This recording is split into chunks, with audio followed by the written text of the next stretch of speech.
Hello friends, welcome to our YouTube channel KSP classes. तो कैसे हैं आप सब? आई होप आप लोग बिल्कुल ठीक होंगे। तो चलिए, आज जो है हम स्टार्ट करने वाले हैं। आप लोग की जो सामाजिक विज्ञान की क्लासेस चल रही हैं उसी को हम कंटिन्यू करते हैं।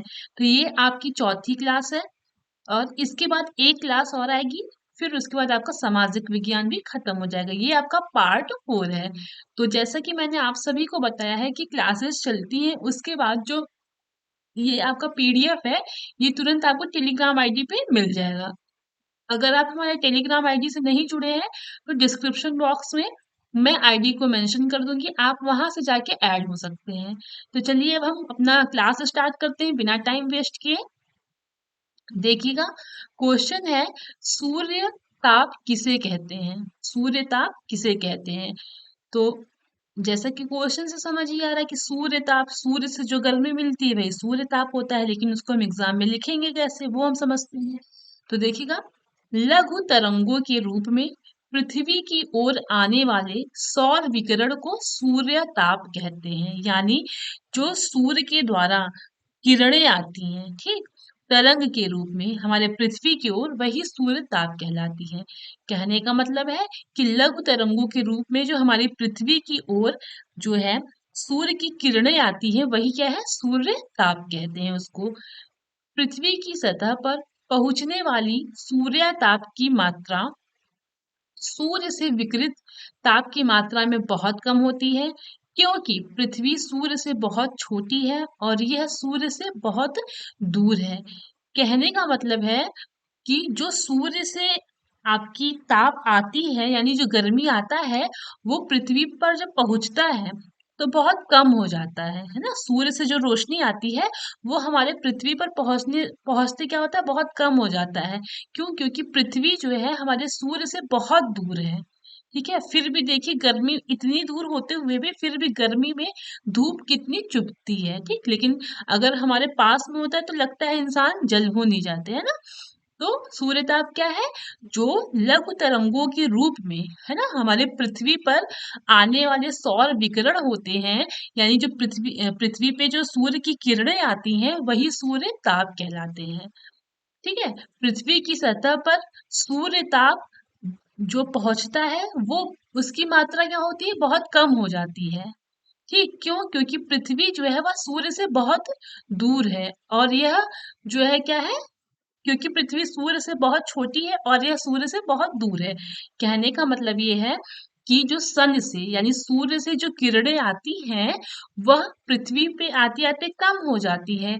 इसलिए कम होती है क्योंकि सूर्य जो है पृथ्वी से बहुत दूर है। आई बात समझ में? अब हम देखते हैं अगला क्वेश्चन, किस अक्षांश रेखा को भूमध्य रेखा कहा जाता है? तो जो 0 डिग्री की अक्षांश रेखा होती है उसी को भूमध्य रेखा कहा जाता है। मान लीजिए ये जो है अर्थ है, ठीक, ये जो आपका 0 डिग्री वाली लाइन होती है, जो आपका दोनों को बांटता है, वही आपका 0 डिग्री जो ये लाइन है वही क्या होता है, भूमध्य रेखा कहा जाता है इसको, ठीक है।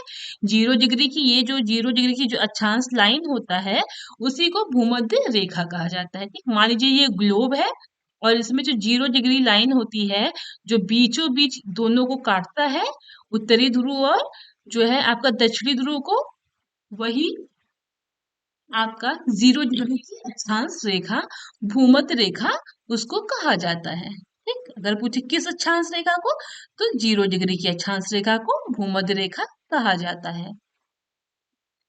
अगला क्वेश्चन देखते हैं, सैल या चट्टान किसे कहते हैं?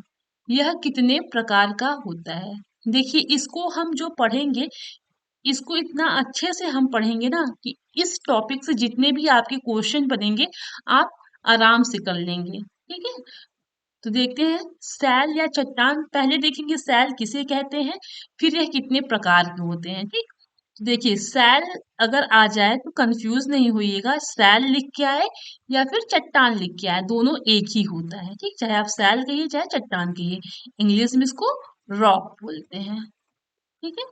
देखिएगा, पृथ्वी की ऊपरी परत या भूपटल में मिलने वाले पदार्थ, चाहे वे ग्रेनाइट तथा बालुका पत्थर की भांति कठोर प्रकृति की हो या चाक या रेत की भांति कोमल हो, ठीक है।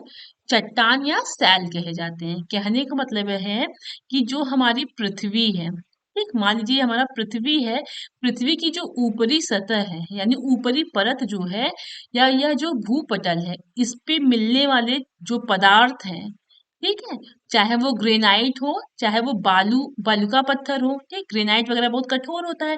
कहने का मतलब है चाहे वो पत्थर कठोर हो, चाहे वो आपका चौक या रेत की भांति क्या हो, कोमल हो, वो आपके चट्टान या सैल भी, सॉरी, चट्टान या सैल कहे जाते हैं। ठीक, सैल जो है आपका 3 प्रकार का होता है, यानी चट्टान जो होता है वो आपका 3 प्रकार का होता है। ठीक है, पहला आपका अग्नेय सैल होता है, सेकंड आपका क्या होता है, अवसादी चट्टान होता है, और तीसरा है जो आपका वो है कायांतरित चट्टान। ठीक, वन बाय वन हम अच्छे से पढ़ेंगे।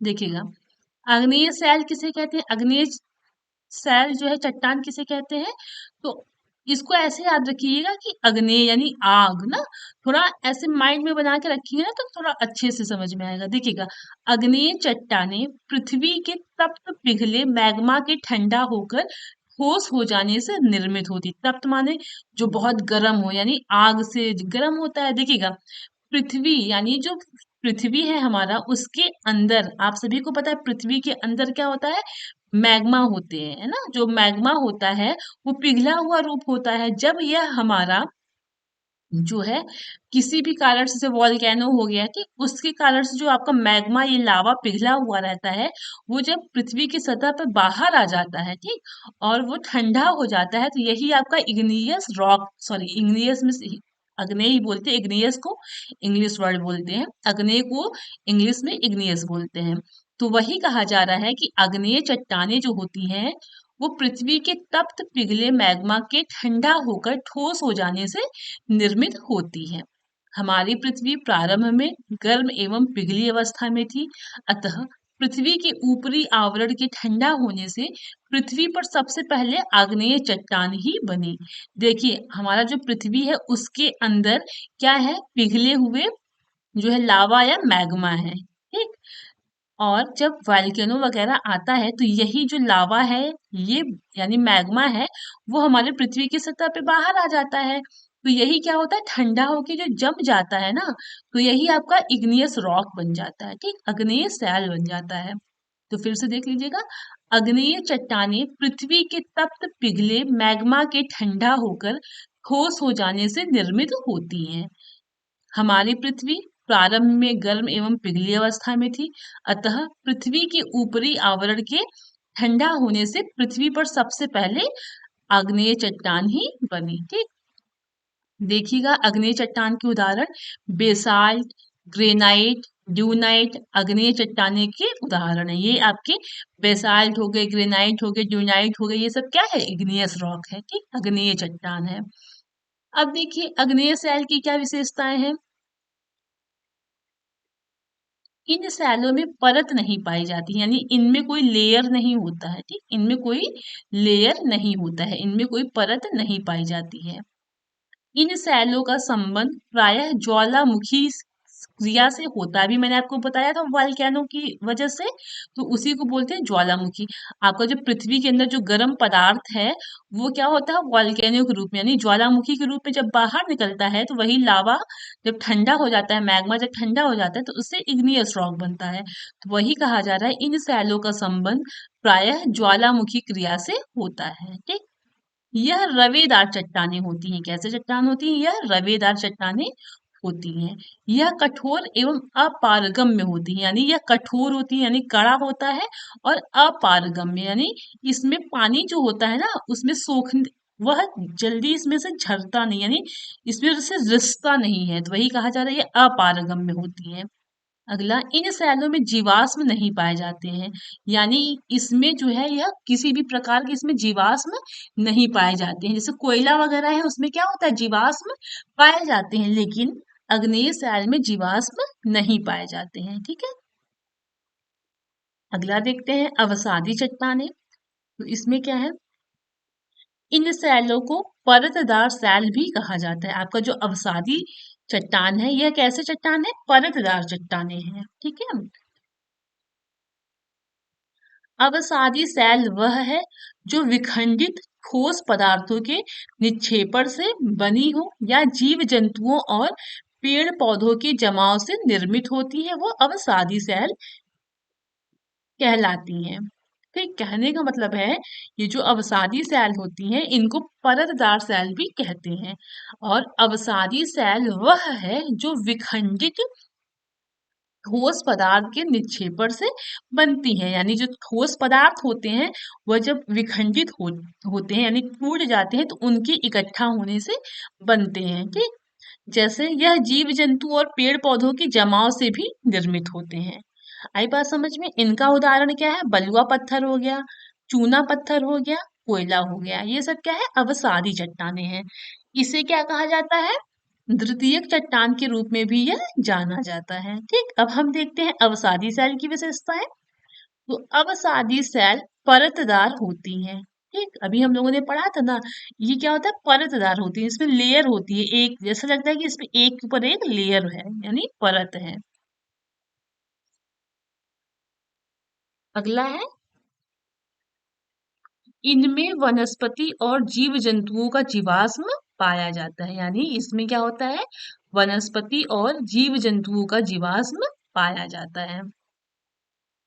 इन चट्टानों में लौह अयस्क, फास्फेट, कोयला और सीमेंट बनाने की चट्टान पाई जाती है, यानी इन चट्टानों से क्या होता है?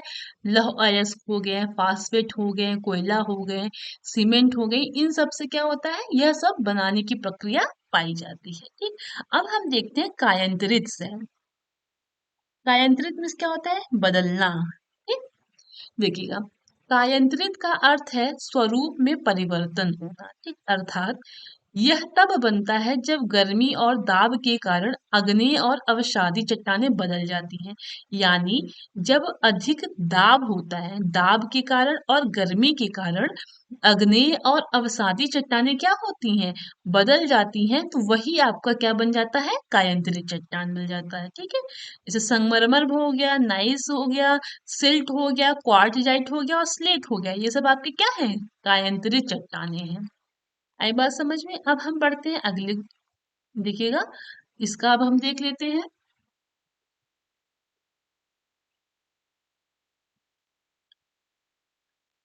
कायांतरित सैलों की विशेषताएं। ठीक, देखिएगा इसको, इन चट्टानों में रवे तो पाए जाते हैं परंतु परतों का प्रायः अभाव पाया जाता है, यानी इसमें रवे तो होते हैं, यानी ये रवेदार तो होते हैं लेकिन इसमें परतों का अभाव होता है, यानी इसमें परत नहीं पाए जाते हैं। सैलों का कायांतरण हो जाने के फलस्वरूप उनके जीवाश्म नष्ट हो जाते हैं, यानी जब इनका दाब और ताप के कारण यह बदल जाते हैं तो उनमें जो जीवाश्म होते हैं वो नष्ट हो जाते हैं। ये सैलें संगठित तथा कठोर होती हैं। ये चट्टानें क्या होती हैं? संगठित होती हैं, यानी एकदम जब दाब पड़ेगा तो क्या होगा? एकदम घना हो जाएगा, एकदम सिकुड़ जाएगा, सट जाएगा ना, संगठित हो जाता है। और कठोर होती है, यानी ये क्या होती है? हार्ड हो जाती है। ठीक है, ये सैलें अरंध्र होती हैं, अतः इनमें जल प्रवेश नहीं कर पाता, यानी ये क्या होती है? इसमें इनमें पोर्स नहीं होते, छेद नहीं होते हैं, इसलिए क्या होता है? इसमें जल प्रवेश नहीं कर पाता है। अरंध्र मतलब इसमें कोई भी किसी भी प्रकार का छेद नहीं पाया जाता है, इसलिए पानी वहां से प्रवेश नहीं कर पाता है। ठीक, अब हम पढ़ते हैं, अगला क्वेश्चन है आपका, भूकंप किसे कहते हैं? ठीक है, भूकंप आने के क्या क्या कारण हैं और भूकंप के समय क्या क्या सावधानियां रखनी चाहिए, भूकंप की तीव्रता नापने के लिए किसका प्रयोग किया जाता है, ये आपका क्वेश्चन है। अब हम, ये आपका क्वेश्चन हम लोगों ने बनाया हुआ है, ठीक, कि भूकंप से संबंधित जितने भी क्वेश्चन आए आपको एक ही जगह मिल जाए। अगर आप लोग मन लगा के इस पीडीएफ, पहले क्लास कर लीजिए फिर पीडीएफ से आप पढ़ लीजिए ना, जितना क्वेश्चंस कराया जा रहा है, टोटल 5 क्लासेस होंगी आपकी, ये चौथी क्लास है और इसके बाद एक और क्लास रहेगी। इन 5 क्लास को आप पहले अच्छे से कर लीजिए, फिर इनकी पीडीएफ का क्विक रिवीजन कर लीजिए। देखिए, फटाक से ना आपका सामाजिक अध्ययन तैयार हो गया तो कहिएगा, लेकिन हाँ, मन लगा के पढ़िएगा, ये नहीं कि सिर्फ टाइम पास के लिए अच्छा देख लिए बस हो गया, याद हो जाएगा, ऐसा नहीं। मतलब बिल्कुल बिल्कुल फोकस करके पढ़ाई करिए, फिर आप एक बार अपनी पीडीएफ से रिवीजन कर लीजिए, अच्छे से तैयार हो जाएगा। सामाजिक अध्ययन 50 नंबर का है, अगर आप अच्छे से पढ़ेंगे तो आपके अच्छे मार्क्स आएंगे, तो वहां पे आपका परसेंटेज भी अच्छे से बनेगा। ठीक, मैक्सिमम आप 3 घंटे दे दीजिए, 3 घंटे की ये क्लास रहेगी, ज्यादा से ज्यादा मिला के पांचों क्लास तो 3 घंटे की क्लास रहेगी। और उसके बाद आप 1 घंटे में तो पीडीएफ सरसरी नजर से देख लेंगे, वो भी आपको समझ में आ जाएगा। ठीक है, तो चलिए अब हम क्वेश्चन देखते हैं, टाइम नहीं वेस्ट करते हैं। सबसे पहले देखेंगे भूकंप क्या होता है। तो भूकंप का साधारण अर्थ है पृथ्वी का हिलना। यानी भूकंप जब आता है तो क्या होता है, कंपन होता है, पृथ्वी का हिलना। ठीक, भूकंप का क्या अर्थ है, पृथ्वी का हिलना। यह पृथ्वी के स्थल मंडल में ऊर्जा के अचानक मुक्त हो जाने के कारण उत्पन्न होने वाली भूकंपी तरंगों की वजह से होता है।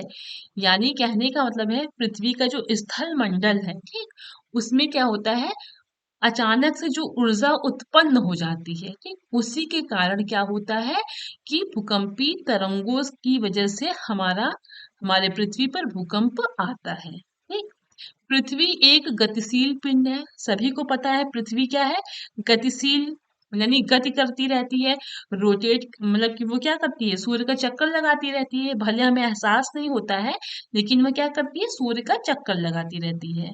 ठीक, अतः इसमें लगातार कंपन तो होता ही रहता है, लेकिन अधिकांश कंपन बहुत हल्का होता है, जो हमें पता भी नहीं चलता। ठीक, यानी होता तो है लगातार कंपन, लेकिन इतने हल्के होते हैं कि हमें आभास तक नहीं होता। और इस कंपन से हमारे दैनिक जीवन में कोई प्रभाव नहीं पड़ता है। जब पता नहीं चलेगा तो हमारे दैनिक जीवन में प्रभाव ही नहीं पड़ेगा, है ना। हम पृथ्वी के उन झटकों को ही भूकंप कहते हैं जिनका मनुष्य को पता चलता है और जिसके द्वारा जान मान की क्षति होती है।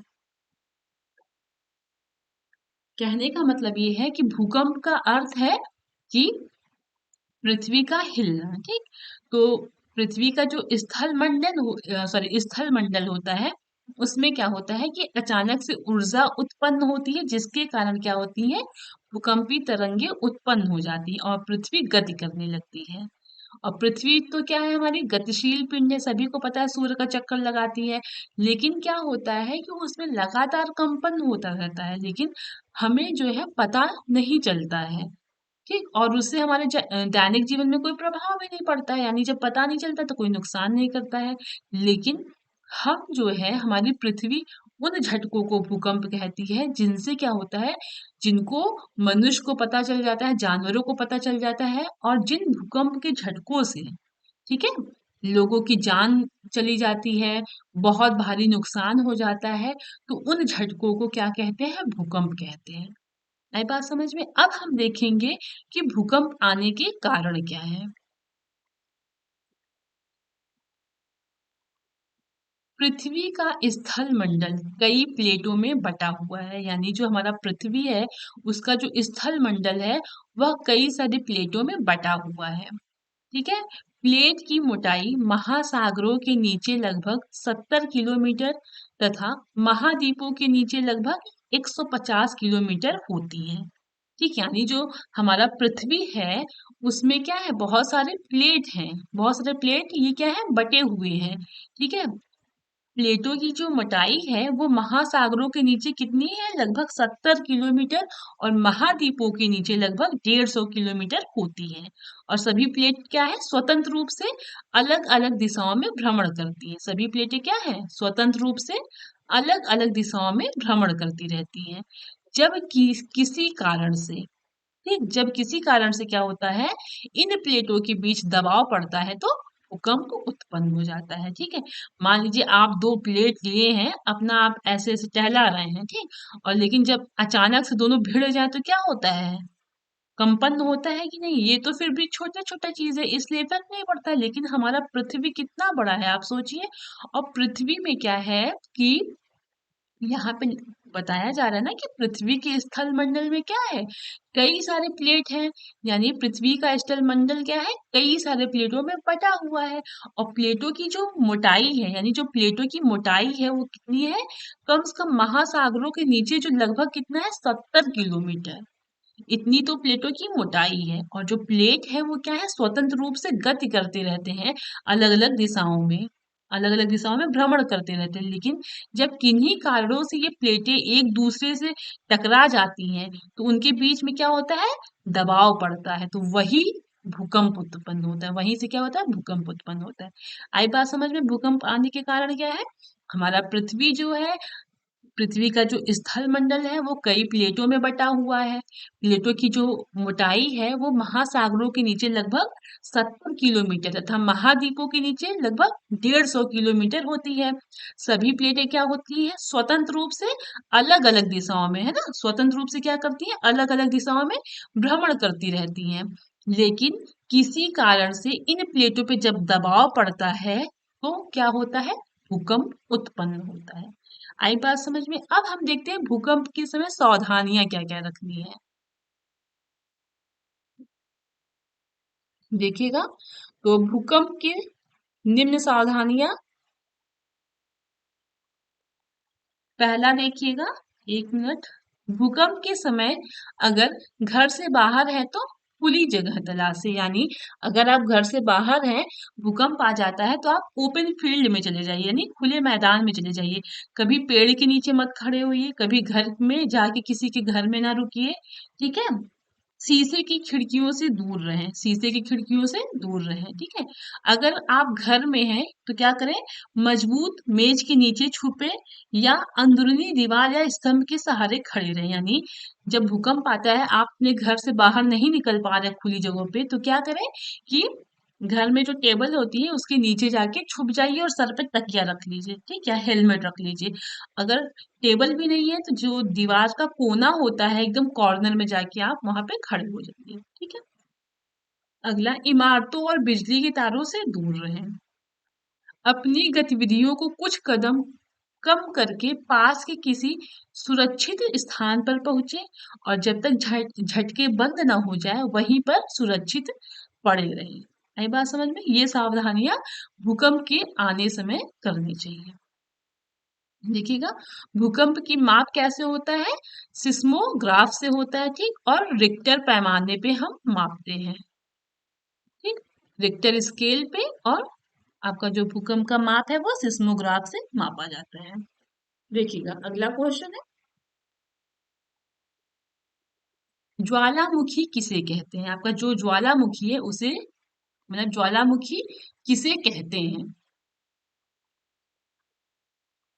यह कितने प्रकार का होता है?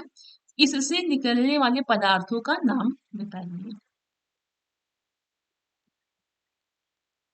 तो देखिएगा, भूपटल को फोड़कर धुआं, राख, वाष्प एवं गैसों के बाहर निकलने की क्रिया को ज्वालामुखी कहते हैं। यानी पृथ्वी के अंदर जो है आपका, ठीक है, धुआं, राख, वाष्प, गैस, पृथ्वी को फोड़कर, यानी भूपटल को फोड़कर जब धुआं, राख, वाष्प और गैस बाहर निकलती हैं तो इस क्रिया को क्या कहा जाता है, ज्वालामुखी कहा जाता है, ठीक है।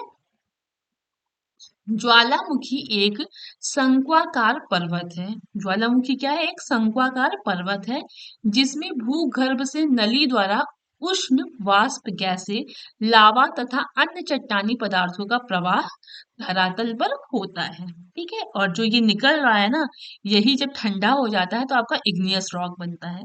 आई बात समझ में? ज्वालामुखी के प्रकार, तो ज्वालामुखी 3 प्रकार के होते हैं, सक्रिय, सुषुप्त और मृत या शांत ज्वालामुखी।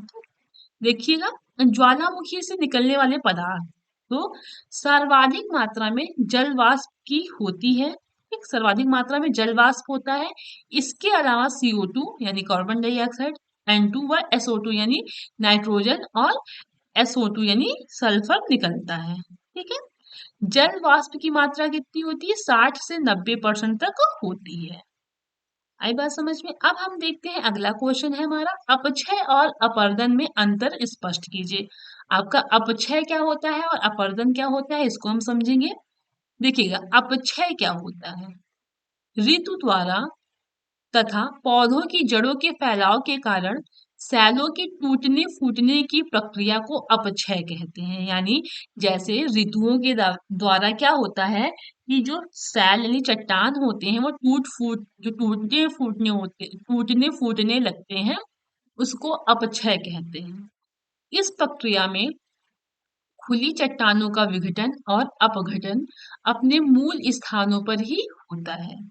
चट्टानों के विघटन में मुख्य रूप से मौसम या ऋतुओं के तत्वों का प्रभाव पड़ता है, जैसे तापमान, वर्षा, पाला, कोहरा, हिम, धरातल में पड़ी हुई चट्टानें जैसे ही मौसम के तत्वों के संपर्क में आती हैं, वैसे ही उनका अपक्षय होने लगता है।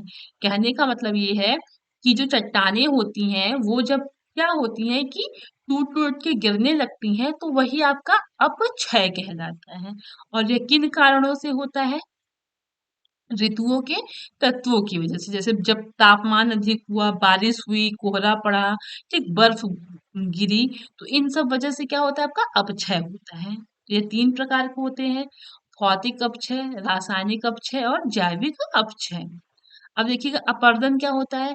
अपक्षय के साथ साथ बाह्य अनाच्छादकारी शक्तियां धरातल को समतल करने के लिए निरंतर क्रियाशील रहते हुए अपरदन, परिवहन और निक्षेपण का कार्य करती है। यह क्रिया अपरदन चक्र कहलाती है। नदियां, समुद्री लहरें, वायु, भूमिगत जल आदि संतुलन के प्रमुख कारक हैं। यानी कहने का मतलब है कि जो अपक्षय होता है, ठीक, और जो वो चीजें गिरती हैं, वही आपका क्या होता है?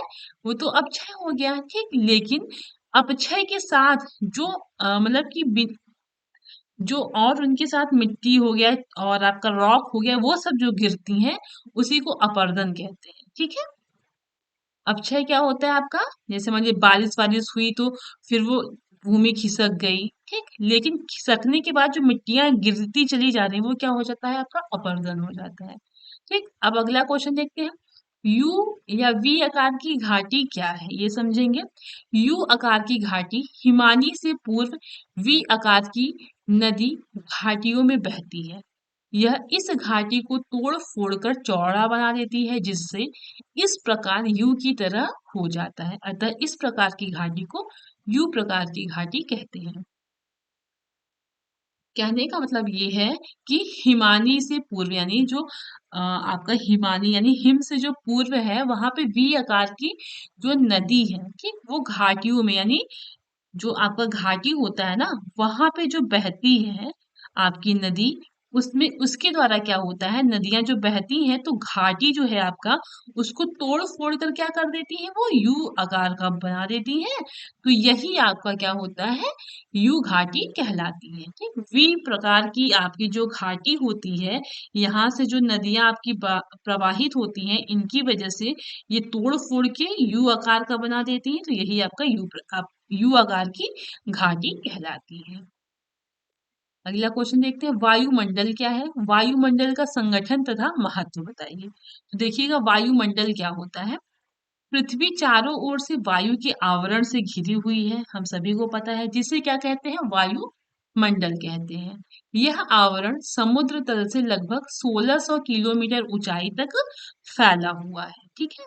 धरातल से लगभग 30 किलोमीटर की ऊंचाई तक वायु का 97% भाग पाया जाता है, ठीक है। वायुमंडल जो है वो क्या है? पृथ्वी के चारों ओर जो है वायु के आवरण से घिरी हुई है। यानी जो पृथ्वी है, वो चारों ओर से क्या है? वायु के आवरण यानी वायु के कवर से घिरी हुई है, जिसे क्या कहते हैं? वायुमंडल कहते हैं। और ये जो आवरण है, वो समुद्र तल से कितना है? 1600 किलोमीटर ऊंचाई तक, ठीक। और धरातल से कितना है? लगभग 30 किलोमीटर की ऊंचाई तक वायु का 97% भाग पाया जाता है, ठीक। अब हम देखेंगे वायुमंडल का संगठन। तो देखिएगा, ये आपका उसमें भी पूछता है, साइंस में भी पूछता है, तो इसको याद रखिएगा।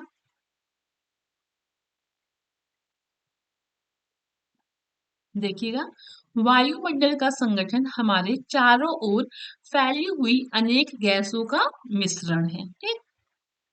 इसमें सबसे अधिक मात्रा में नाइट्रोजन पाया जाता है 78%, फिर 21% ऑक्सीजन पाया जाता है और फिर 3% सॉरी 0.03% कार्बन डाइऑक्साइड पाया जाता है और 0.97% अन्य गैसेस पाई जाती हैं, जैसे हाइड्रोजन हो गया, ऑर्गन हो गया, हीलियम हो गया, ओजोन हो गया। ठीक है, तो यहाँ से सबसे ज्यादा क्वेश्चन यही बनता है, सबसे अधिक मात्रा में कौन सी गैसेस पाई जाती है? तो नाइट्रोजन 78 और ऑक्सीजन कितनी मात्रा पाई जाती है? 21%। आई बात समझ में? अब हम देखते हैं वायुमंडल की संरचना क्या है।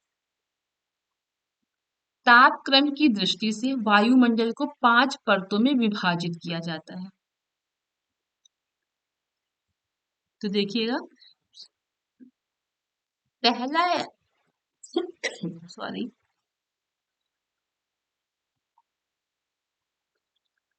पहला है आपका क्षोभ मंडल। ठीक, क्षोभ मंडल समझिएगा, इस मंडल की परत में जल वाष्प तथा धूल के कण पाए जाते हैं। इसमें मौसम संबंधी घटनाएं जैसे बादल, वर्षा, तूफान आदि घटित होती हैं। ठीक है, इस परत में सभी प्रकार के जीवन पाए जाते हैं। इसकी ऊंचाई ध्रुवों पर 8 किलोमीटर तथा विषुवत वृत्त पर 18 किलोमीटर तक होता है। इस परिवर्तन मंडल के नाम से भी जानते हैं। इसमें ऊंचाई बढ़ने के साथ साथ तापमान घटता जाता है। ठीक है,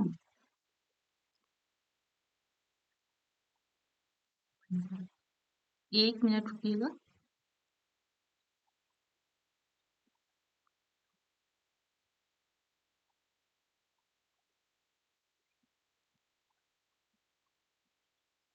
चलिए आगे देखते हैं।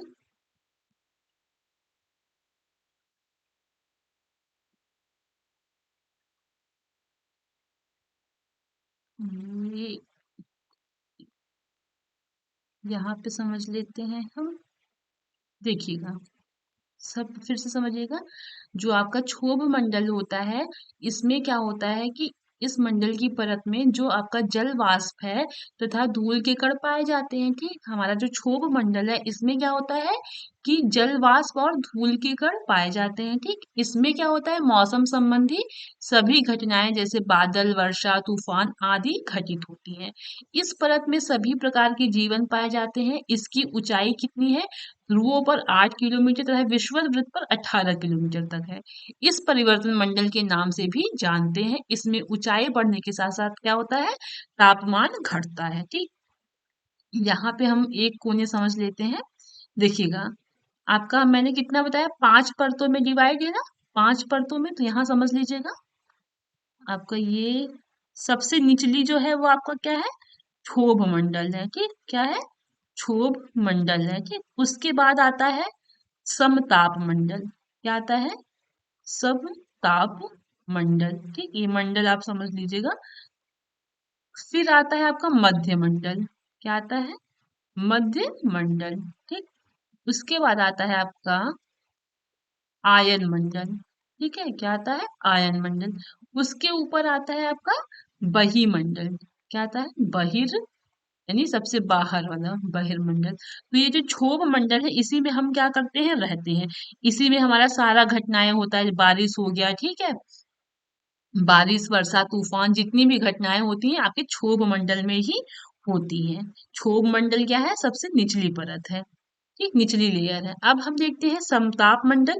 तो समताप मंडल में क्या होता है, यह वायुमंडल की दूसरी परत है। मैंने बताया ना कि क्षोभ मंडल पहली परत है, उसके बाद समताप क्या है, दूसरी परत है। ठीक, आपका समताप मंडल क्या है, दूसरी परत है। इसकी ऊंचाई 50 किलोमीटर है। ठीक, इसमें 20 किलोमीटर की ऊंचाई तक का तापमान समान रहता है, फिर क्रमशः बढ़ने लगता है। उसके बाद देखिए, तीसरा क्या बताया मैंने, मध्य मंडल बताया। तो इस मंडल की समुद्र तल से ऊंचाई 50 से 80 किलोमीटर तक है। ठीक, इस मंडल में जल वाष्प, बादल तथा धूल आदि के कणों की कमी से तापक्रम क्या होता है, कम रहता है और वायु काफी तेज चलती है। चौथा है आपका उष्मा मंडल या आयन मंडल, इसको बोलते हैं। आई बात समझ में? तो इस मंडल का फैलाव समुद्र तल से 80 किलोमीटर ऊंचाई से शुरू होता है। इस मंडल में वायु का घनत्व कम होता है, अतः इस मंडल में ऊंचाई के साथ साथ तापक्रम में वृद्धि होती जाती है। ठीक, अगला है आपका पांचवा, बाह्यमंडल। बाह्यमंडल वायुमंडल की बाहरी परत है। इसकी ऊपरी सीमा अनिश्चित होती है। इस परत में वायु का घनत्व सबसे कम होता है। ठीक है, वायु का घनत्व कम होने के कारण वायु क्या होती है, विरल हो जाती है। ठीक, अब हम देखते हैं वायुमंडल का महत्व क्या है। पृथ्वी पर जीवन के लिए वायुमंडल क्या है, आवश्यक है। ठीक, जीवन का अस्तित्व बनाए रखने के लिए वायुमंडल का निम्नलिखित महत्व है। देखते हैं, समझिएगा। यह सूर्य से आने वाली घातक एवं हानिकारक पराबैंगनी किरणों को पृथ्वी पर आने से रोकता है तथा इन किरणों से जीवधारियों को बचाने में सहायता करता है। ठीक, अगला है, वायुमंडल द्वारा पृथ्वी पर ध्वनि तरंगे एक साथ दूसरे स्थान तक जाती हैं। ठीक, अगला, वायुयान की उड़ाने में भी वायुमंडल के कारण ही संभव हो सकता है। ठीक है, पृथ्वी पर मौसम में परिवर्तन वायुमंडल के कारण ही होते हैं, जैसे वर्षा का आना, वायु का संचार, ताप संतुलन। तो ये सब क्या है, आपका वायुमंडल का महत्व है।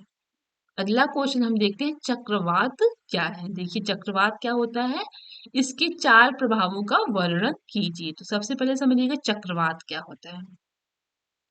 जल के भवन की भांति अस्थिर और परिवर्तनशील हवाओं के, यहाँ पे भवन नहीं भंवर होगा, ठीक, जल के भंवर की भांति अस्थिर और परिवर्तनशील हवाओं के वायुमंडलीय भंवर, जिनके केंद्र में निम्न वायुदाब और केंद्र के बाहर उच्च वायुदाब होते हैं, चक्रवात कहलाते हैं। ठीक, साधारण चक्रवात क्या होते हैं, अंडाकार होते हैं। केंद्र के समीप न्यून यानी कम वायुदाब होता है और केंद्र से बाहर सभी दिशाओं में वायुदाब क्रमशः बढ़ता जाता है।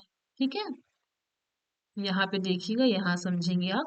ये जैसे क्या है, ये गर्म है और ये आपका ठंडा हवा है। ठीक, वायु है, ये गर्म वायु है, ये ठंडा वायु है। देखिएगा, ये क्या है आपका, यहाँ पे क्या हुआ, न्यून सबसे कम था। ठीक, यहाँ जब आया क्या हुआ, ठंडा हुआ। ठीक है, यहाँ पे क्या है, गर्म है। यही बात समझ में। फिर से देखिएगा, जल के भंवर की भांति अस्थिर और परिवर्तनशील हवाओं के वायुमंडलीय भंवर, जिनके केंद्र में क्या होता है, निम्न वायुदाब होता है और केंद्र के बाहर क्या होता है, उच्च वायुदाब होता है, वही आपका क्या कहलाता है, चक्रवात कहलाता है।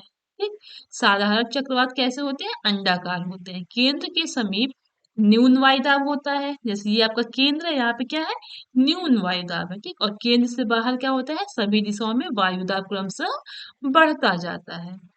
ठीक है, ये क्या है, चक्रवात इसी प्रकार से उत्पत्ति होती है इसकी। अब देखिए, चक्रवात के प्रभाव क्या है। चक्रवात के साथ चलने वाली तेज गति वाली हवाएं घरों, टेलीफोन और अन्य संचार प्रणालियों, पेड़ों आदि को नुकसान पहुंचा सकती हैं, जिससे जीवन और संपत्ति की भारी क्षति हो सकती है। इसका प्रभाव फसलों पर भी पड़ता है और भूस्खलन व बाढ़ से जनजीवन को भारी नुकसान होता है। एक साइक्लोन बोलते हैं चक्रवात को। तो चक्रवात के साथ क्या होती है, चलने वाली जो तेज गति वाली हवाएं होती है, उनसे क्या होते हैं, घर को उजाड़ देते हैं, टेलीफोन और जो संचार प्रणालियां हैं, पेड़ आदि को नुकसान पहुंचा देती हैं। ठीक, जिससे क्या होता है, जीवन संपत्ति को बहुत भारी क्षति यानी नुकसान होती है। ठीक, इनका प्रभाव फसलों पर भी पड़ता है और भूस्खलन के द्वारा और बाढ़ के द्वारा क्या होता है, जनजीवन को भारी नुकसान होता है। ठीक, अब देखिए स्थायी पवन क्या होता है, उसको समझिएगा। स्थायी पवन, ये पवनें सदैव एक ही क्रम में वर्ष भर की निश्चित दिशा की ओर चलती रहती है। यानी स्थायी पवन जो है, ये सदैव एक ही क्रम में वर्ष भर, क्या ठीक है, वर्ष भर निश्चित दिशा की ओर चलती रहती है। यद्यपि इसका वितरण पूरे ग्लोब पर होता है तथा इसकी उत्पत्ति समस्त ग्लोब के तापक्रम तथा पृथ्वी के घूर्णन से उत्पन्न उच्च तथा निम्न वायुदाब से संबंधित है। ठीक, इसे ग्रहीय पवनें भी कहते हैं। आई बात समझ में। अब देखिएगा, बालू का स्तूप कहाँ पाए जाते हैं, इसको देखते हैं।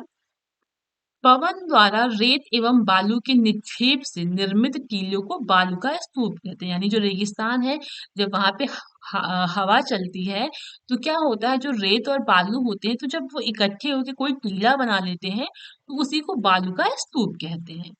बालू का स्तूपों का निर्माण शुष्क तथा अ- अर्ध शुष्क भागों के अलावा सागर तटीय भागों में झीलों के रेतीले प्रदेशों से होकर प्रवाहित होने वाली सरिताओं के बाढ़ के क्षेत्रों में पाए जाते हैं। ठीक है, अगला देखिएगा, मिस्टल तथा बिल्जर्ड किस प्रकार की हवाएं हैं। तो आपका जो मिस्टल है यह ठंडी ध्रुवीय हवाएं हैं जो रोन नदी की घाटी से होकर चलती है। अगला है बिल्जर्ड या हिम झंझावत। ठीक, तो आपको जो विल्जर्ड है यह बर्फ के कणों से युक्त ध्रुवीय हवाएं हैं जो रूस के टुंड्रा प्रदेश एवं साइबेरिया में विल्जर्ड की स्थानीय नाम क्रमशः पुरगा व बुरान है। कहने का मतलब ये है कि जो बिल्जर्ड है यह हवाएं बर्फ के कणों से युक्त जो ध्रुवीय हवाएं हैं वहां से यह बहती है। ठीक, अब देखिएगा, जलवायु का अर्थ स्पष्ट कीजिए और मौसम और जलवायु में क्या अंतर है उसको बताना है। तो देखिएगा, जलवायु क्या होता है। जलवायु किसी स्थान के वातावरण की दशा को व्यक्त करने के लिए प्रयोग किया जाता है। जो जलवायु है वो क्या करता है, किसी स्थान की जो वातावरण होती है उसकी दशा को व्यक्त करने के लिए इसका प्रयोग किया जाता है। ठीक, यह शब्द मौसम के काफी करीब है। जलवायु बड़े भूखंड भू सॉरी बड़े भूखंडों के लिए, बड़े कालखंड के लिए प्रयुक्त होता है। ठीक, और देखिए मौसम, तो मौसम किसी स्थान की अल्पकालीन वायुमंडलीय दशाओं का घोतक है। इस प्रकार मौसम की यह विशेषता है कि यह कभी स्थिर न रहकर निरंतर परिवर्तनशील एक गतिशील रहता है। मौसम छोटे भूखंडों के लिए, छोटे कालखंड के लिए प्रयुक्त होता है। देखिए, मौसम क्या होता है ना कि ये हमेशा बदलता रहता है। जैसे बारिश का मौसम आया, ठंडी का मौसम आया, गर्मी का मौसम आया। ठीक, लेकिन जो आपका जलवायु होता है, क्लाइमेट होता है, वो क्या होता है कि बहुत सारे वर्षों, ठीक, मतलब बहुत सारे लंबे वर्ष तक का जो वहाँ का जलवायु होता है कि हाँ, यहाँ पे ये इसी क्रम में ठंडी थी, इसी क्रम में गर्मी थी, इतनी बारिश होती है, तो उसका जो कंटिन्यू 30 साल का जो रिकॉर्ड है ना, उसी को जलवायु बोलते हैं। ठीक, कि हाँ, यहाँ का जलवायु ठंडा है, यहाँ का जलवायु क्या है, शुष्क है, तो वही आपका क्या होता है, जलवायु होता है। ठीक, अब हम समझेंगे आपका अगला क्वेश्चन, वाष्पीकरण से आप क्या समझते हैं। तो देखते हैं वाष्पीकरण क्या होता है। तो किसी तत्व या यौगिक का द्रव अवस्था से गैस अवस्था में परिवर्तन वाष्पीकरण कहलाता है। जैसे पानी का वाष्प बनकर उड़ जाना वाष्पीकरण कहलाता है। ठीक, देखिएगा, पवनों के कितने प्रकार होते हैं। तो देखिएगा, पवन जो होता है यानी हवा जो होता है वह मुख्य दो प्रकार के होते हैं। पहला है आपका सनातनी यानी स्थायी पवन, और दूसरा है अस्थायी यानी स्थानीय पवन। ठीक, सनातनी स्थायी पवनें क्या होती है, ये निम्नलिखित प्रकार के होते हैं। अनिवृत्तीय प्रदेशों की पवनें और डोलड्रम या शांत पेटी पवनें। इतना डिटेल नहीं पूछता है, बस पूछ लेता है कि पवन कितने प्रकार के होते हैं। ठीक, तो स्थायी पवन और स्थानीय पवन। देखिएगा, तीसरा है आपका व्यापारिक पवन है, पछुआ पवन है और ध्रुवीय पवन है। ठीक, दूसरा है आपका स्थानीय पवन, तो ये आपका मानसूनी पवन होता है यानी शीतकालीन मानसून और ग्रीष्मकालीन मानसून। ठीक, और दूसरा है आपका जलीय तथा थलीय समीर यानी लैंड एंड सी ब्रीजेस। ठीक, अगला क्वेश्चन देखिएगा, ज्वार भाटा आने की उत्पत्ति कैसे होती है, तो इसको समझेंगे हम। ज्वार भाटा वह विशिष्ट क्रिया है जिसमें सूर्य व चंद्रमा की गुरुत्वाकर्षण की शक्ति के प्रभाव से प्रतिदिन नियमित रूप से समुद्र तल ऊपर उठता एवं नीचे गिरता है। ज्वार भाटा ऐसी प्रक्रिया है जिसमें पानी का क्या होता है, सूर्य और चंद्रमा की गुरुत्वाकर्षण की शक्ति के द्वारा जो आपका जल है वो समुद्र तल से ऊपर उठता है फिर नीचे गिरता है। ठीक, पानी के ऊपर उठने को ज्वार कहते हैं और जब पानी नीचे गिरता है तो उसको भाटा कहते हैं। ज्वार भाटा के समय सागर तल में आने वाली परिवर्तन को नियमित रूप से माना जाता है, मापा जा सकता है। ठीक। ज्वार भाटा क्या होता है? ज्वार भाटा एक विशिष्ट क्रिया है जिसमें क्या होता है, सूर्य और चंद्रमा के गुरुत्वाकर्षण की शक्ति के प्रभाव से प्रतिदिन नियमित रूप से समुद्र तल से क्या होता है, जल ऊपर उठता है और नीचे गिरता है। और जल जब ऊपर उठता है तो उसको ज्वार कहते हैं, और जब वह नीचे गिरता है तो उसको भाटा कहते हैं। ठीक है। अब हम देखते हैं जल के स्रोत कौन कौन से हैं। देखिएगा, जल के स्रोत क्रमशः क्या है, यानी हमको पानी कहाँ कहाँ से मिलता है। तो वर्षा के द्वारा मिलता है, भूजल यानी जमीन के अंदर से हमें पानी मिलता है, नदी के रूप में जो प्रवाह होता है, जो बहता है वो मिलता है, झीले, जल प्रपात, शिव समुद्रम आदि। ठीक, ये सब जल के स्रोत हैं। अब देखिए, आपका जो है पूछा जा रहा है ज्वार भाटा कब आता है। तो पृथ्वी पर प्रत्येक स्थान पर प्रतिदिन 12 घंटे 26 मिनट के बाद ज्वार तथा ज्वार के 6 घंटा 13 मिनट बाद भाटा आता है। ठीक है। और वृहद ज्वार भाटा पूर्णिमा के दिन आता है, दिन होता है। अगला देखिएगा, स्वेज नहर किन सागरों को जोड़ती है। तो जो आपका स्वेज नगर है वो भूमध्य सागर को लाल सागर से जोड़ती है। ठीक, स्वेज नहर किसको जोड़ती है? भूमध्य सागर और लाल सागर को स्वेज नहर जोड़ती है। ठीक है। भूमध्य सागर को और लाल सागर को स्वेज नहर जोड़ती है। अगला क्वेश्चन है, विश्व के सबसे गहरे महासागरीय गर्त का क्या नाम है। तो क्या है आपका? मारियाना गर्त है। अगला क्वेश्चन है, महासागरीय जल परिसंचरण की गतियों को उदाहरण द्वारा बताइए। तो देखिएगा, महासागरीय जल स्थिर ना होकर गतिमान है। आपका जो महासागरीय जल है वो स्थिर ना होकर क्या है? गतिमान है। इसकी भौतिक विशेषताएं जैसे तापमान, खारापन, घनत्व तथा बाह्य बल अपने प्रभाव से महासागरीय जल को क्या करती है? गति प्रदान करती है। ठीक।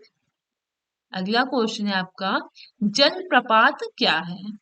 जल प्रपात क्या है? तो देखिएगा, पहाड़ों की चट्टानों से गिरने वाले नदी या नालों को जल प्रपात कहा जाता है।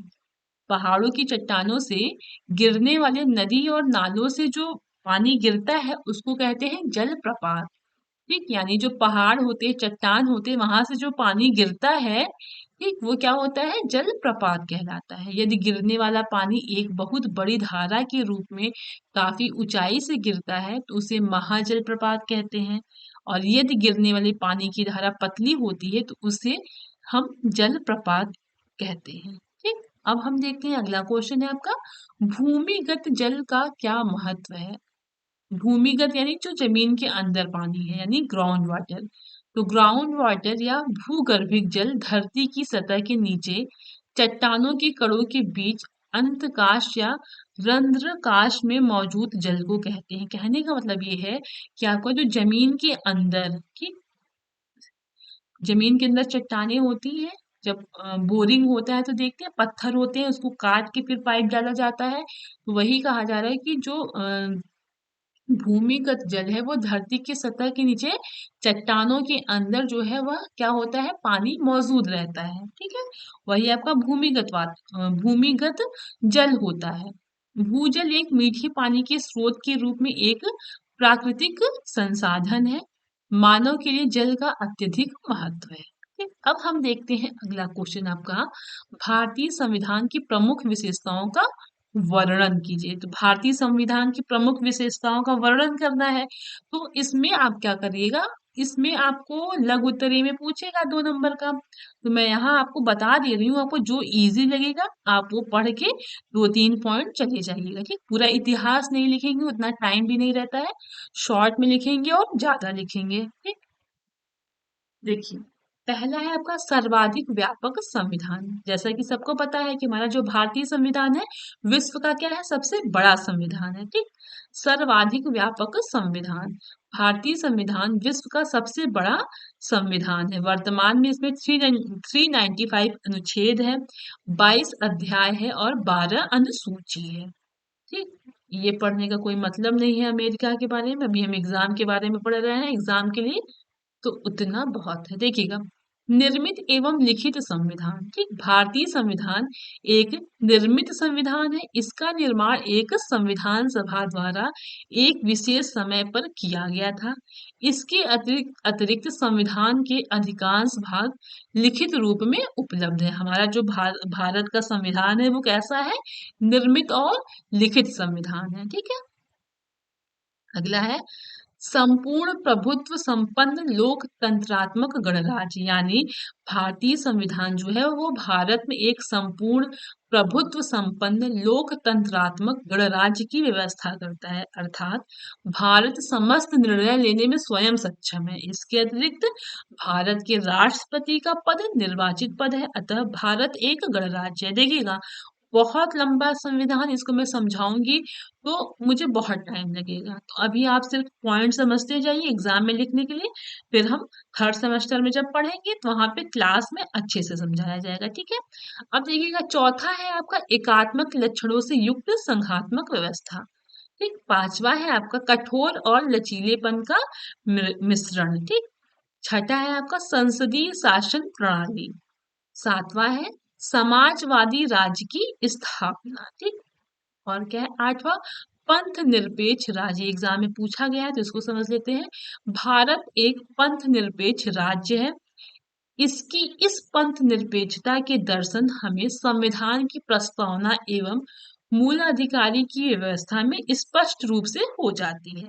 संविधान के 42वें संशोधन में पंथ निरपेक्ष शब्द को औपचारिक रूप से शामिल कर लिया गया। ठीक, अगला है आपका मूल अधिकार एवं मूल कर्तव्यों की व्यवस्था। ठीक, अगला है राज्य के नीति निदेशक तत्वों का प्रावधान। अगला है आपका इकहरी नागरिकता। ठीक, जब देखिएगा अगला एक राष्ट्रभाषा।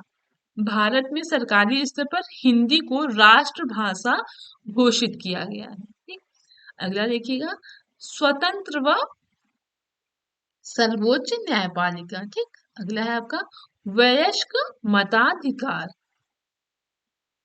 फिर है आपका 15 अस्पृश्यता का अंत। ठीक, 16 है आपका अल्पसंख्यकों एवं अनुसूचित जातियों के हितों की विशेष व्यवस्था। ठीक है। फिर देखिएगा 17वां है आपका संकटकालीन प्रावधान। फिर है आपका विश्व शांति का समर्थक। ठीक, इसको आप देखिएगा 14 से 18 जो होता है आपका समानता का अधिकार होता है। ये एग्जाम में पूछा गया है। अनुच्छेद पढ़ेंगे तो बहुत टाइम होगा, तो इस वजह से हमने हल्के में पढ़ा है। चीजें इतनी पढ़ेंगी जितना हमें हमारे माइंड में रह पाए। ठीक, हम अभी ज्ञान नहीं ले सकते हैं, सिर्फ हमको एग्जाम के पॉइंट ऑफ व्यू से जो जरूरी है वो हम पढ़ेंगे कि कम टाइम में कैसे पढ़ के अच्छे मार्क्स से पास हो सके। देखिएगा, मौलिक कर्तव्यों का क्या महत्व है। भारतीय संविधान में वर्णित मौलिक कर्तव्यों का उल्लेख कीजिए। ठीक, तो मौलिक कर्तव्य का महत्व पहले देखते हैं। संविधान के 42वें संशोधन के द्वारा नागरिकों के मौलिक कर्तव्यों को संविधान में शामिल किया गया है। मौलिक कर्तव्य ही नागरिकों के मूल अधिकारों की रक्षा करते हैं। संविधान के 42वें 42 संविधान संशोधन के माध्यम से भारतीय नागरिकों को 10 मौलिक कर्तव्य निश्चित किए गए हैं। और जो आपका 11वां मौलिक कर्तव्य है वो 51 का क में जोड़ा गया है 86 संविधान संशोधन के द्वारा। ठीक, देखिएगा अगला है आपका, ये आपका इम्पोर्टेंट नहीं है। यहाँ देखिएगा, नागरिकता का अर्थ एवं प्रकार बताइए। यानी नागरिकता क्या होता है। देखिएगा, नागरिकता एक जटिल समाज शास्त्री अथवा संवैधानिक शब्द है। सरल शब्दों में कहा जाए तो नागरिक वह है जो देश में जन्मा हो तथा रहता हो। कहने का मतलब ये है कि जो इंसान जिस देश में जन्मा होता है वह वहां का नागरिक हो जाता है। टाइप्स ऑफ सिटीजनशिप यानी नागरिकता के प्रकार। तो नागरिकता मतलब कैसे वो पा सकता है। तो अगर वह उस देश में जन्म लिया है तो वहां उसको नागरिकता मिल जाता है। वंशाक्रम यानी उसके पिता और माता जिस देश के हैं तो वो वंश आगे बढ़ता है तो वो नागरिकता मिलती है। पंजीकरण के द्वारा मिलता है, देशीकरण के द्वारा मिलता है और नागरिकता कानून में संशोधन के द्वारा भी। ठीक, अगला देखिएगा, ये वाला पॉइंट थोड़ा कट कर देखिएगा। अगला है आपका, कानून बनाने की प्रक्रिया का वर्णन कीजिए। तो देखिएगा, विधि अथवा अधिनियम अथवा कानून का मसौदा अथवा प्रारूप विधेयक के रूप में सभा के समक्ष लाया जाता है। यानी क्या होता है, विधेयक के रूप में सभा में ले जाया जाता है। फिर विधेयक चाहे सरकार द्वारा पुनः स्थापित किया गया हो अथवा गैर सरकार सदस्य द्वारा सभी कानून बन सकता है, जब उसे विधानमंडल को स्वीकृति प्राप्त हो जाए तथा यथास्थिति राष्ट्रपति अथवा राज्यपाल की अनुमति प्राप्त हो जाए तो कानून बन जाता है। ठीक। अगला है आपका, हमारे मौलिक अधिकारों को लिखिए। तो मौलिक अधिकार हमें शांति, समानता और सम्मान से जीने का हक देता है। मौलिक अधिकार सुनिश्चित करते हैं कि भारत में किसी भी नागरिक के साथ जाति, वंश, धर्म, भाषा, प्रांत, रंग अथवा लिंग आदि के आधार पर भेदभाव नहीं किया जाएगा। यानी जो मौलिक अधिकार होते हैं वो क्या करते हैं, हमें हक से जीने की जो है स्वतंत्रता देते हैं। ठीक है। और मौलिक अधिकार यह सुनिश्चित करता है कि भारत में जो भी नागरिक हैं उनके साथ किसी भी प्रकार का भेदभाव ना हो पाए। ठीक, न वंश के आधार पे, धर्म, भाषा, प्रांत, रंग, इन सब के आधार पर उनके बीच में भेदभाव ना हो पाए। ठीक। अब देखिएगा, अच्छे नागरिक के 4 गुण लिखने हैं। तो अच्छे नागरिक क्या होते हैं, देश को समृद्ध एवं खुशहाल बनाने में अपनी बहुत महत्वपूर्ण भूमिका निभाते हैं। ठीक। अगला है, वह कभी ऐसा कोई कार्य नहीं करते जिससे देश के नागरिकों को दुख पहुंचे। ठीक। अगला है आपका, एक अच्छा नागरिक वह है जो देश का नागरिक होने के नाते अपनी सभी जिम्मेदारियों का सही रूप से पालन करे। ठीक। अगला है, भारत की एकता, अखंडता और संप्रभुता की रक्षा करे। अगला क्वेश्चन देखिएगा, संविधान के निर्माण में कितना समय लगा, यह संविधान सभा द्वारा कब पारित किया गया। तो संविधान को बनने में 2 वर्ष 11 माह तथा 18 दिन का समय लगा था और संविधान सभा द्वारा यह 26 नवंबर 1949 को पारित किया गया था। ठीक। अगला क्वेश्चन देखिएगा, मौलिक अधिकार किसकी निरंकुशता पर रोक लगाता है। तो मौलिक अधिकार जो है वो शासन की निरंकुशता पर रोक लगाता है और सामाजिक बुराइयों का अंत करता है। यही बात समझ में। अब देखिएगा, हमारे देश के लिए जो है संविधान क्यों महत्वपूर्ण है। ठीक है। तो देखते हैं, संविधान ही हमें यह बताता है कि समूची व्यवस्था कैसे काम करेगी। इसके अंतर्गत चुनाव प्रणाली, सरकार का गठन, शक्तियों का बंटवारा, अधिकारों की रक्षा इत्यादि जैसे गंभीर एवं जटिल मुद्दे आते हैं। ठीक। इसका महत्व इसलिए भी है कि यह सरकार को भी दिशा दिखाने का कार्य करता है। यही क्या है, संविधान हमारे लिए इसलिए महत्वपूर्ण है। ठीक। अगला क्वेश्चन देखिएगा, मूल अधिकार किस पर बल देते हैं। तो जो मूल अधिकार होते हैं वो सभी नागरिकों के बुनियादी मानव अधिकार को बल देते हैं। ठीक। अगला क्वेश्चन है, राज्य की नीति निर्देशक तत्वों से आप क्या समझते हैं।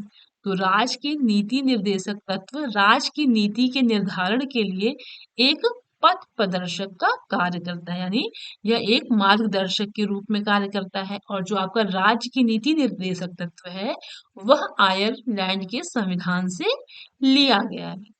आई बात समझ में। अगला क्वेश्चन देखते हैं,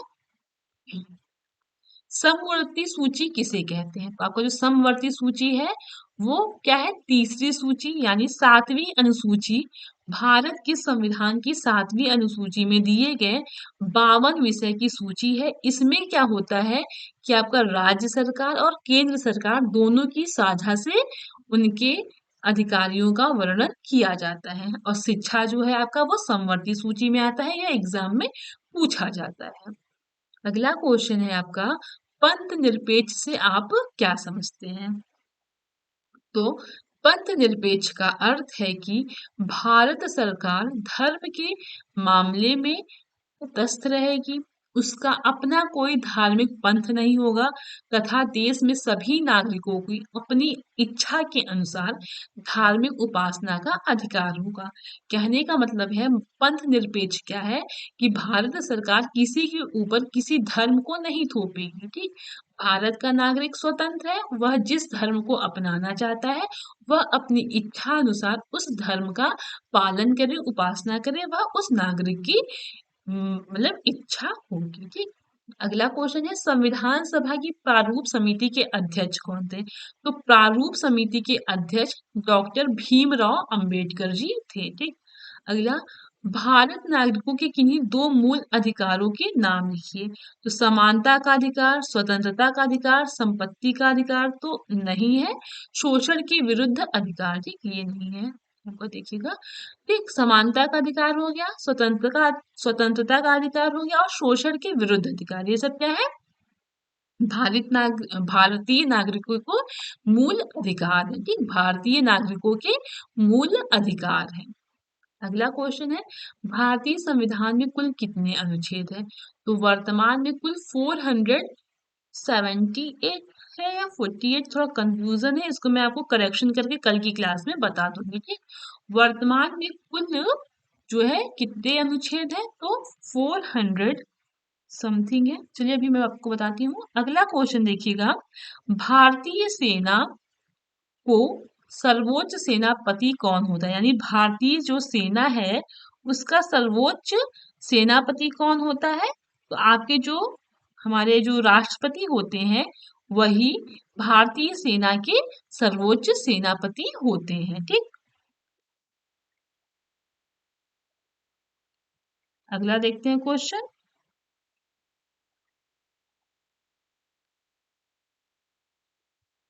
मूल अधिकारों को किन परिस्थितियों में स्थगित किया जा सकता है? तो टोटल कब किया जा सकता है? आपका आपातकालीन स्थिति में जो है स्थगित किया जाता है, ठीक। मूल जो अधिकार है, हमारे मूल अधिकार जो है वो किन परिस्थितियों में स्थगित किया जाता है? तो आपातकालीन स्थिति में जो है स्थगित किया जाता है, ठीक है। तो ये देखिएगा, ये आपका जो है 448 अनुच्छेद है कुल, ठीक। भारतीय संविधान में कुल कितने अनुच्छेद हैं? तो वर्तमान में कुल 448 अनुच्छेद हैं, ठीक। अगला क्वेश्चन है भारतीय सेना का सर्वोच्च सेनापति कौन होता है? तो भारतीय सेना का सर्वोच्च सेनापति भारत के राष्ट्रपति होते हैं, ठीक है। मूल अधिकारों को किन परिस्थितियों में स्थगित किया जा सकता है? तो मूल अधिकारों को आपातकालीन स्थिति में स्थगित किया जा सकता है, ठीक है। तो ये आज की क्लास थी, क्विक रिवीजन हमने किया है, जो मेन पॉइंट था वहां पे आपको समझाया गया है। इसकी पीडीएफ क्लास के तुरंत बाद आपको प्रोवाइड कर दी जाएगी। अगर आप चैनल पे नए हैं तो चैनल को सब्सक्राइब कर लीजिएगा। टेलीग्राम से नहीं जुड़े हैं तो जो है लिंक के द्वारा आप जुड़ जाइएगा, वहां पे आपको सारी पीडीएफ प्रोवाइड की जाती है। तो चलिए क्लास को यही एंड करते हैं, मिलते हैं अगली नेक्स्ट क्लास में। Okay, thank you.